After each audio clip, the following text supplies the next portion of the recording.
O programa Ponto de Encontro com a Educação. Um programa sob a responsabilidade da Universidade Federal de Rondônia, campus de Rolim de Moura.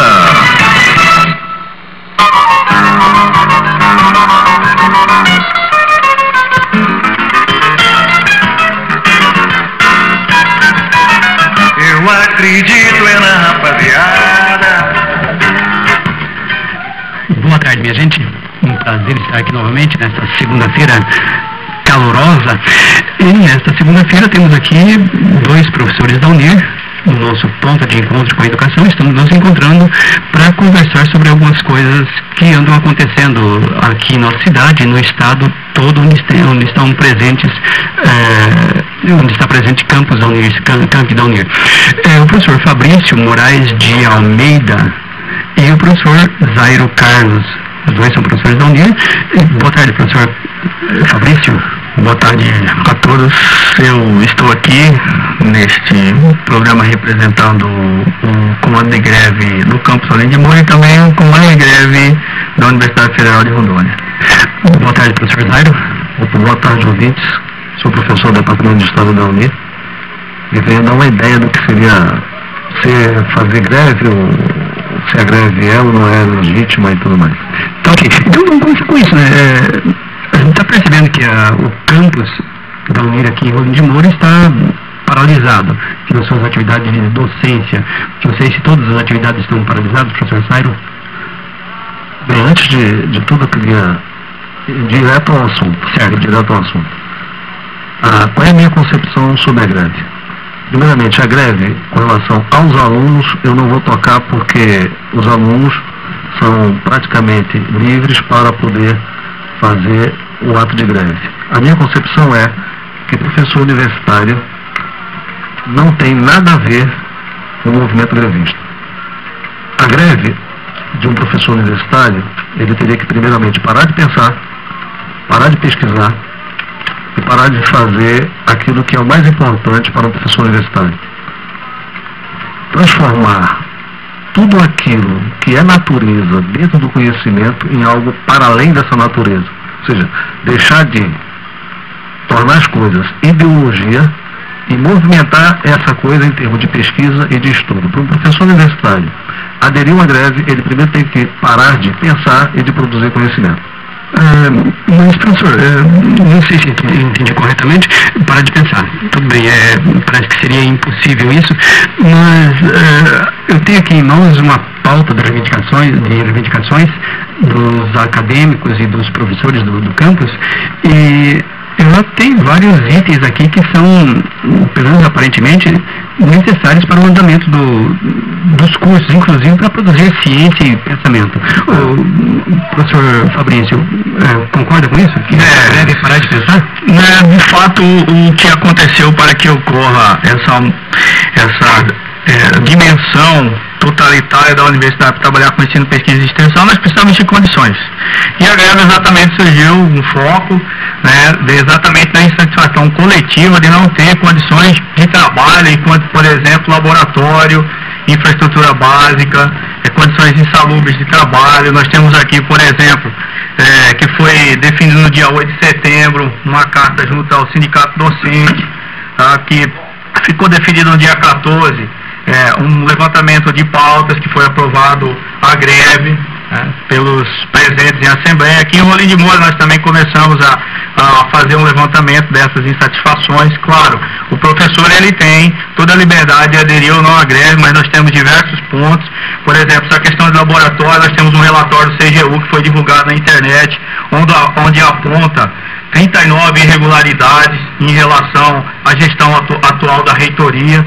E dentro dessas irregularidades nós podemos ter a questão de empresas que foram contratadas com proibições legais. Nós temos a questão de obras que foram licitadas mais de uma vez. Por exemplo, no campus Rolim de Moura nós não sabemos quanto até hoje foi investido no campus, não atende a lei de acessibilidade, que é o decreto 5296 de 2004, ou seja, que já se encerrou em 2008, a universidade não atendeu isso. Nós temos a questão dos desmandos da reitoria, ou seja, o que significa isso? tudo é feito ad referendo. Os conselhos não são convocados de forma a seguir um calendário, ou existem questões também relacionadas a diversos convênios que foram cortados. Então nós temos programas de pós-graduação que foram cortados. Recentemente eu estive conversando com um professor do curso de psicologia da Universidade Federal Campus Porto Velho, onde ele tinha um contrato de R$300 mil e simplesmente para trabalhar com essa dimensão de extensão e pesquisa dentro da universidade, e o dinheiro sumiu.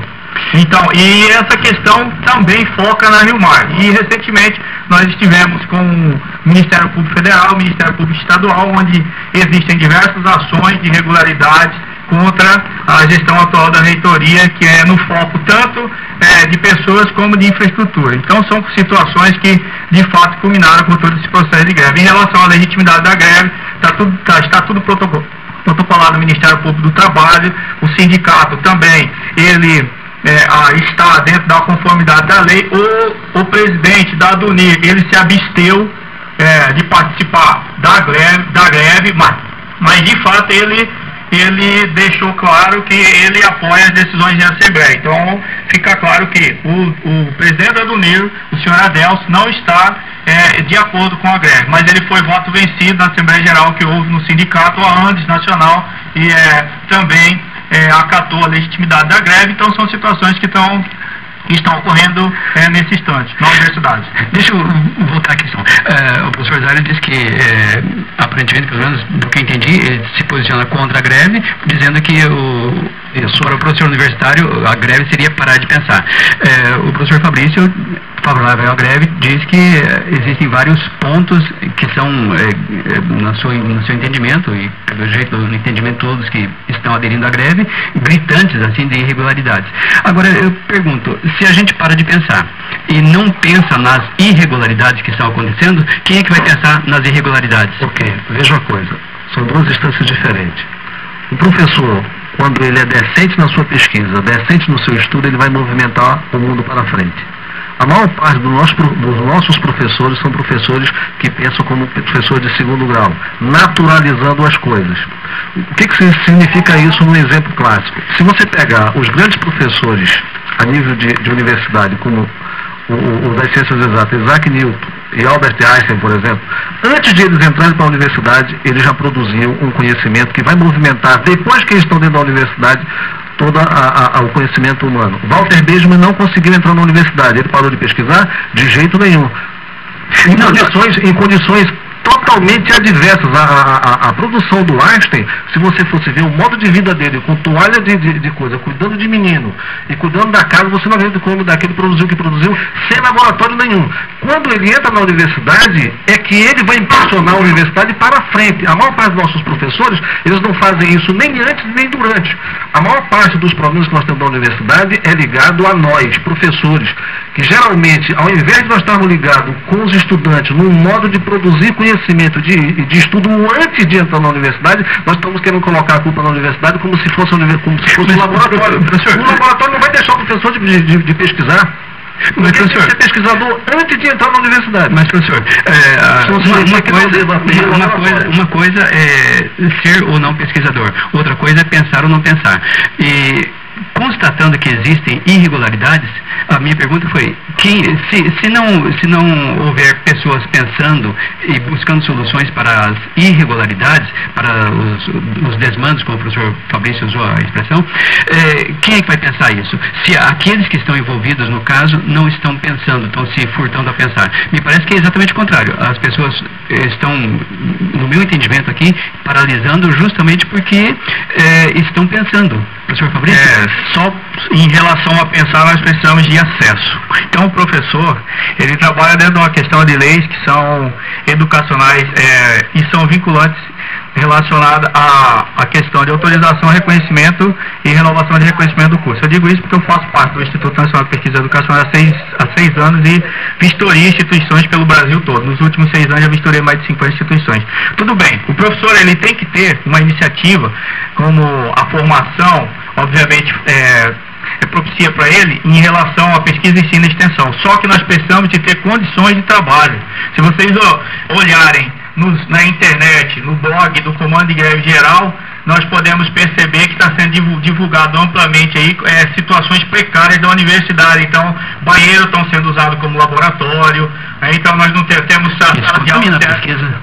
Então isso contamina a pesquisa. Por exemplo, nós temos um laboratório de solo aqui, nós temos um laboratório, 2 laboratórios só aqui do campus Solim de Moura. Os 2 laboratórios, os resultados estão comprometidos devido à questão da infraestrutura que não atende a lei de conformidade. Uma outra coisa, em relação ao acesso ao conhecimento, nós precisamos de ter para cada disciplina dos cursos de graduação na universidade um título para cada 8 alunos, isso da básica, e 1 para cada 10 da complementar. Ou seja, nossa biblioteca ela devia ter hoje atualizado mais de 30 mil exemplares. 30 mil exemplares. Nós temos livros na biblioteca, por exemplo, curso de História não tem referência nem básica nem complementar. De Pedagogia, que está aí há 10 anos, o de Agronomia não tem, o de Veterinária, o de Engenharia Florestal, então isso é muito grave. Nós precisamos de ter. Acessibilidade é um decreto. Não é questão de o professor pensar ou não. A universidade ela tem que atender o decreto de acessibilidade, porque a educação inclusive está aí no Plano Nacional de Educação anterior e o atual. Só que a universidade ela não está atendendo essa legislação básica e todos somos sabedores disso. Uma outra questão interessante é em relação a esse comprometimento dos professores. Nós não somos culpados pelos problemas da universidade, são problemas de gestão. Toda a universidade tem uma LOA, que é uma lei orçamentária anual, tem a questão do plano de reestruturação, reúne 1 e 2, a universidade com certeza ela recebeu o repasse, só que não chegou até o campus Solim de Moura. De fato, os nossos professores não pensam como um professor de ensino médio. O que acontece é que nós temos uma estrutura de escola. Na verdade, os campos da Unir são uma verdadeira escola de ensino médio. Nós temos profissionais qualificados que têm mestrado, doutorado, pós-doutorado, como é o meu caso, só que nós precisamos de ter um acesso. Por exemplo, você vai pedir um projeto de FINEP, CNPq, para qualquer outra agência, MCT, você precisa ter uma estrutura mínima, senão ninguém vai olhar a sua proposta, você precisa manter a sua produção científica, e o que nós percebemos é que isso dificulta se não existem condições de acesso, condições de infraestrutura adequada. Isso também, de fato, vai apontar para a questão da educação superior com qualidade. Então, o que nós estamos fazendo nesse momento de greve é exatamente isso, solicitando condições adequadas para ter uma educação de ensino superior com qualidade. E o que acontece? A reitoria ela assinou um TAC 2009 com professores e alunos, não cumpriu. Agora existe relatório da CGU que saiu agora em julho de 2011 com diversas irregularidades. Isso significa que essa gestão ela não tem mais condições, que ela não cumpriu o que prometeu, e de fato nós em assembleia em Porto Velho, com representantes de todos os campos que estão parados, decidimos por não negociar mais com a reitoria e negociar direto com o Ministério da Educação. Então isso foi uma decisão que surgiu de diversos financeiros. Nós temos diversos doutores de economia, doutores em direito, doutores de filosofia que estão conosco e que coadunam de fato com essa ideia do que está acontecendo com a universidade culminou na insatisfação coletiva.